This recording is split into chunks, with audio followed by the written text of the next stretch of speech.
कक्षा 9 के लिए पोइम।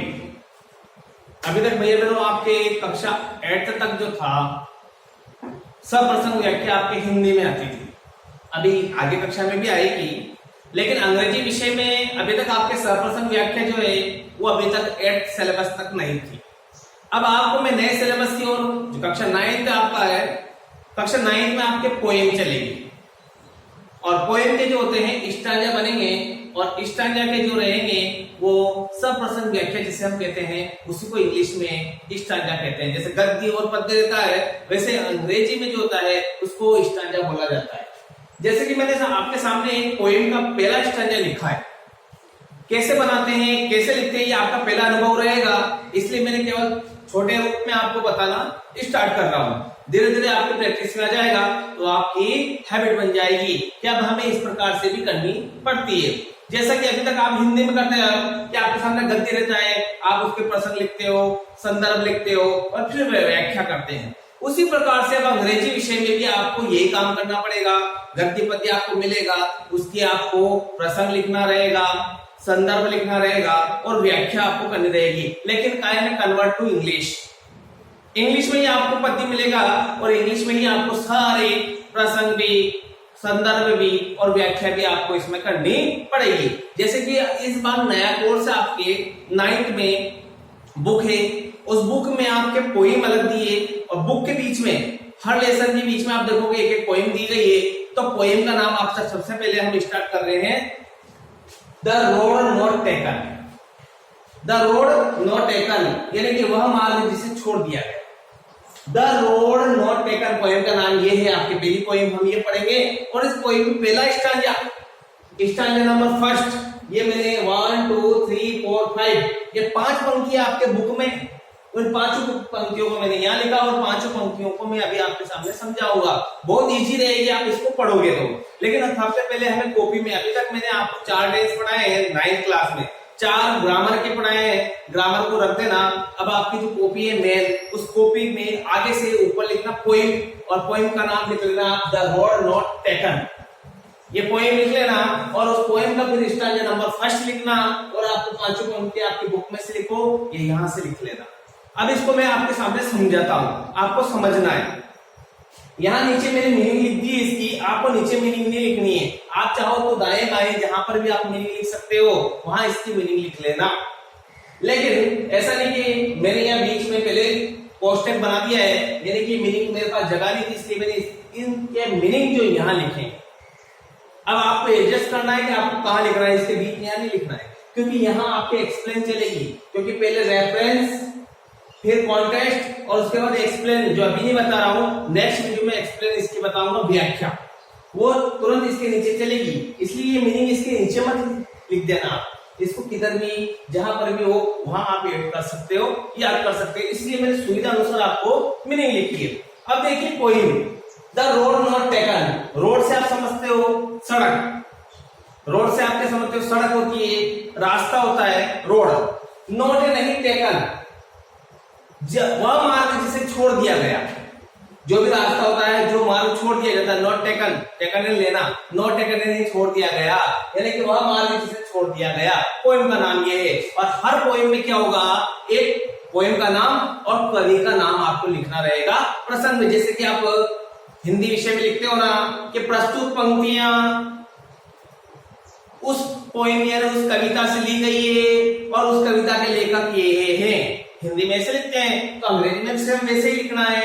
ये रेफरेंस रहेगी, रेफरेंस का मतलब होता है प्रसंग, फिर कॉन्टेक्स्ट लिखना रहेगा, संदर्भ और फिर मैं एक्सप्लेन बताऊंगा उसका मतलब होता है व्याख्या।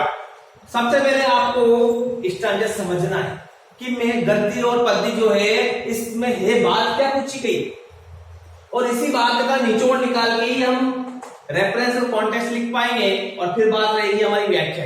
देखिए 2 रोड्स आपको ऑलरेडी समझ में आ जाएगा। TWO 2 रोड्स यानी 2 किनारे, 2 सड़कें, 2 रास्ते, divided in a yellow would. पहले मैंने लिखा येलो वुड, येलो का मतलब होता है पीला। मीनिंग लिखी आपके सामने डिवाइड है इसका, येलो वुड। येलो वुड का मतलब होता है पीली पत्तियों वाला जंगल। येलो वुड का मतलब होता है पीली पत्तियों वाला जंगल। येलो वुड यानी पीली पत्तियों वाला जंगल, और टू रोड्स है दो रास्ते, डिवाइडेड का मतलब होता है अलग अलग दिशाओं में जाना। मीनिंग क्या मिलेगी आपको समझना, देखो ध्यान से कि two roads divided in yellow wood, पीले पत्तियों वाले जंगल में या पीले पत्तियों वाला जो जंगल था, घना जंगल, उस जंगल से दो रास्ते निकल रहे थे या दो रास्ते जा रहे थे एक स्थान से। ये स्थान है और यहां से दो रास्ते अलग अलग दिशाओं में जा रहे थे। फिर से देखिए, टू रोड्स, दो रास्ते, डिवाइडेड अलग अलग दिशाओं में, इन येलो वुड, इन पीले पत्तियों वाले जंगल में। कैसे याद रखना है, पीले पत्तियों वाले जंगल में एक स्थान से दो रास्ते अलग अलग जा रहे थे। क्या याद करोगे कि पीले पत्तियों वाले जंगल से दो रास्ते एक स्थान से अलग अलग रास्तों पर जा रहे थे। एंड नो सॉरी, दुख, सॉरी है ना दुख, एंड नो सॉरी है ना दुख, आई कुड नॉट ट्रेवल, ट्रेवल ये होता है यात्रा करना, ट्रेवल इन होता है यात्रा करना। And sorry I could not travel both, both इन होता है दोनों। And be one traveller, comma, traveller का मतलब होता है यात्री और ट्रेवल इन होता है यात्रा। ई आर लग गया है, डबल एल आर, तो यात्री बन गया, और ट्रेवल इन होता है यात्रा। देखिए, एंड सॉरी मुझे दुख है, किस बात का दुख है उसको, कि आई could not travel both, both है दोनों। मुझे इस बात का दुख है कि एंड बी वन यानी एक, ट्रेवलर यानी यात्री, मुझे इस बात का दुख है कि मैं एक यात्री होने के कारण दोनों रास्तों पर यात्रा नहीं कर सकता। कितनी अच्छी पोएम की पंक्ति आपके सामने है कि two roads divided in a yellow wood and sorry I could not travel both and one be one traveller. पीले पत्तियों वाले जंगल से एक जगह से एक स्थान से दो रास्ते अलग अलग स्थान पर गुजर रहे थे, और मुझे इस बात का दुख है कि मैं एक यात्री होने के कारण दोनों रास्तों पर यात्रा नहीं कर सका। इस बात का दुख हो रहा है कभी। लॉन्ग यानी लंबे, आई स्टूड में खड़ा रहा, लंबे समय तक मैं वहीं पर खड़ा, किस स्थान पर खड़ा रहा, जिस स्थान से दो रास्ते जा रहे थे, लेकिन मैं लंबे समय तक वहां खड़ा रहा। और मैंने क्या किया, एंड लुक डाउन, लुक देखता रहा, डाउन यानी नीचे की ओर, वन एज फार एज, जहां तक की, एज फार एज का मीनिंग बताया मैंने, जहां तक की, यानी मैं देखता रहा जहां तक की आई कुड, तो जहां तक की मेरी दृष्टि पड़ सकती थी वहां तक मैं देखता रहा। किसको देखता रहा, रास्ते को देखता रहा। टू वेयर, जहां तक कि बेंड इट बैंड, बैंड होता मुड़ना, बैंड होता मुड़ना, जहां तक कि वो रास्ता मुड़ नहीं गया। इन द अंडरग्रास, यानी अंडरग्रास का मतलब बताया मैंने, झाड़ियों का झुरमुट।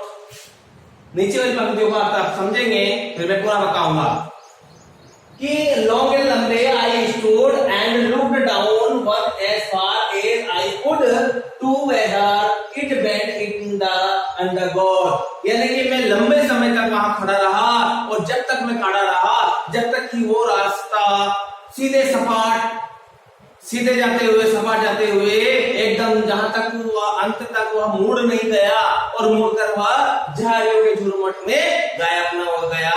यानी मेरी दृष्टि वहां तक पड़ती रही जहां तक मैं देख सकता था उस रास्ते को, और उसके बाद उस रास्ते ने अपना रास्ता मोड़ लिया, वहां तक मैं खड़ा रहा। बहुत ही अच्छी पोइम आपके सामने पहला स्टैंजा कि पीली पत्तियों वाले जंगल में एक स्थान से दो रास्ते गुजर रहे थे, मुझे इस बात का दुख है कि मैं एक यात्री होने के कारण दोनों रास्तों पर यात्रा नहीं कर सका, लेकिन मैं लंबे समय तक वहां खड़ा रहा और वहां देखता रहा जहां तक कि वो रास्ता अंत में खत्म होकर मुड़ नहीं गया और झाड़ियों के झुरमुट में चला नहीं गया, जहां तक मैं वहीं रुका रहा। ये तो हुआ आपकी गद्य।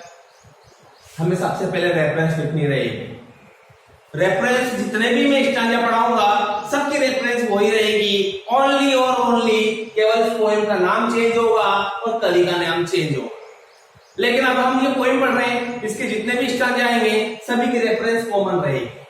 लेकिन अभी पोएम जब पढ़ाऊंगा तो उसमें भी रेफरेंस तो यही रहेगी, बट एक तो इस पोएम का नाम जो सिंगल इन्वर्टेड कॉमा में मैंने बंद कर रखा ये, और एक ये पोएट का नाम।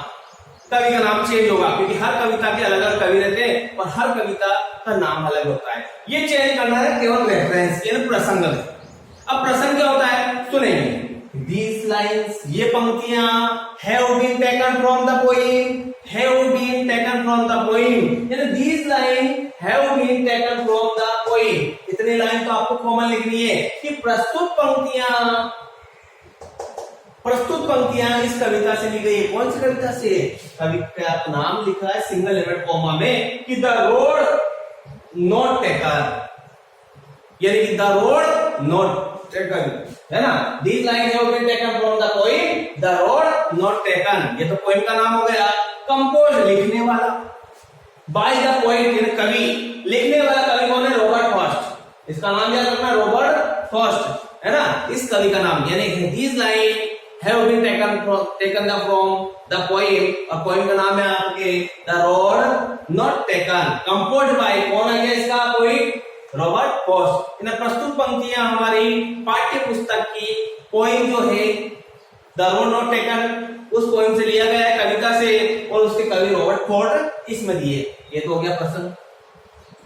कॉन्टेक्स्ट जो संदर्भ होता है वो देखेंगे कि द पोएट यानी कवि टेल्स बताता है अबाउट के बारे में, द सिचुएशन स्थिति, परिस्थिति के बारे में बताता कवि। अच्छा, इसमें स्थिति क्या हो रही है? मेन भाव ये निकल रहा है कि वो उलझन में है। यात्री जो है, यात्री कौन है? कवि। कवि जो है वो यात्री है और उलझन में है कि मैं इस रास्ते पे जाऊं या मैं इस रास्ते पे जाऊं, क्योंकि मैं ओनली और वन पर्सन हूं और रास्ते मेरे पास टू है।